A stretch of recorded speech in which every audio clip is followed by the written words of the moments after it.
तो कराची शहर में अगर आप रहते हैं तो यहाँ पर मसले भी बहुत हैं, जैसे कि गैस की लोड शेडिंग, बिजली के ज़ायद बिल, बिजली की लोड शेडिंग या फिर सड़कों की टूट फूट। ऐसे ही बहुत से मसाइल का सामना आपको करना पड़ता है। लेकिन सिंध हुकूमत की जानिब से आज एक ऐलान किया गया है और एक बहुत बड़ा मसला इन्हीं में से एक कराची वालों को हल करने की नबीज सुनाई गई है।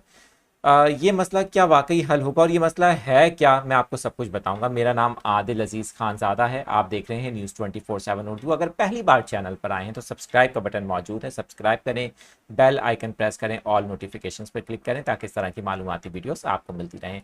सबसे पहले तो आप ज़रा कमेंट करके मुझे बताएं कि आप जिन इलाकों में रहते हैं कराची के, वहाँ पर मीठा पानी आता है तो उन इलाकों का नाम बताएं। अगर नहीं आता तो आप कैसे फिर सरवाइव करते हैं। जाहिर है कि बोरिंग का पानी जो खारा पानी है उसका इस्तेमाल करते होंगे, लेकिन वो भी एक संगीन मसला है। वक्त के साथ साथ वो मज़ीद गहराई में जा रही है आपकी बोरिंग, और वो इंसानी सेहत इवन आपके जिस्म के लिए काफ़ी हद तक बहुत ज़्यादा ख़तरात पैदा कर रहा है।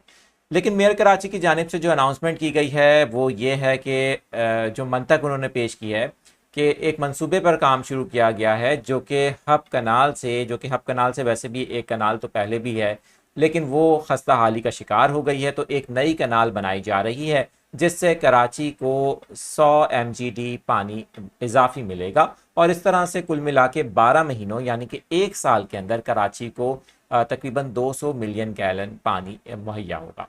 लेकिन सवाल ये है कि क्या इस मौजूदा दौरे हुकूमत में ये मंसूबा मुकम्मल हो पाएगा, कराची वालों को क्या इससे कोई रिलीफ मिलेगा, या फिर ये सिर्फ दावे, सियासी बयानात या फिर इसी तरह की चीज़ें जो माजी में होती रही हैं उसी का एक नतीजा है।